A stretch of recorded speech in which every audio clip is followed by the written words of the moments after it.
Industri manufaktur di beberapa negara Asia mulai merasakan dampak negatif dari kebijakan Presiden Amerika Serikat Donald Trump yang menaikkan tarif impor.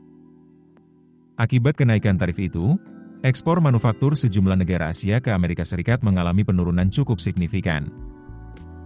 Survei bisnis yang dirilis Senin, 4 November 2025, itu menunjukkan tekanan terasa di sejumlah negara besar, terutama China dan Korea Selatan. Kunjungan Trump ke Malaysia dan Korea Selatan pekan lalu sempat memunculkan harapan baru lewat kemajuan negosiasi perdagangan, tetapi eksportir masih berhati-hati karena permintaan dari Amerika Serikat belum pulih. Indeks Manajer Pembelian, Purchasing Managers Index atau PMI, sektor manufaktur mencatat pertumbuhan yang lebih lambat di China dan penurunan di Korea Selatan. Pesanan ekspor di kedua negara juga melemah. Data resmi PMI China menunjukkan aktivitas pabrik turun selama 7 bulan berturut-turut. Tren ini menandakan berakhirnya lonjakan ekspor akibat upaya menghindari tarif Amerika Serikat. Zi Chunhuang, ekonom China di Capital Economics menyatakan, PMI menunjukkan ekonomi China kehilangan momentum pada Oktober, dengan pertumbuhan lebih lambat di sektor manufaktur dan konstruksi. Menurut dia, kesepakatan perdagangan Amerika Serikat-China kemungkinan hanya bersifat moderat. Hambatan terhadap pertumbuhan akan tetap ada. Dalam pertemuan di Korea Selatan pekan lalu, Trump dan Presiden China Xi Jinping sepakat menurunkan ketegangan dengan menunda penerapan tarif timbal balik selama 1 tahun. Namun, kesepakatan itu belum cukup mempersempit perbedaan antara dua ekonomi terbesar dunia tersebut.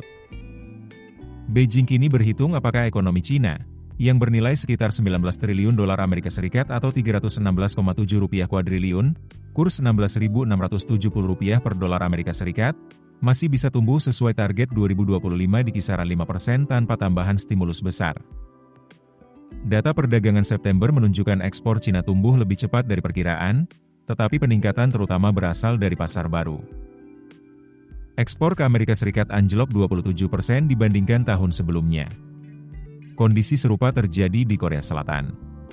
Kesepakatan dagang baru dengan Amerika Serikat yang menurunkan tarif produk asal Korea juga tidak serta-merta mendorong kinerja manufaktur Korea yang merupakan ekonomi terbesar keempat di Asia.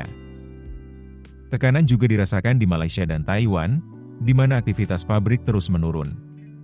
Sebaliknya, Vietnam dan Indonesia mencatat pertumbuhan positif, menandakan daya tahan sektor manufaktur di dua negara tersebut masih terjaga. Keputusan bisnis terbaik datang dari data, bukan tebakan. Mudah berlangganan Business Insight dengan subscribe with Google.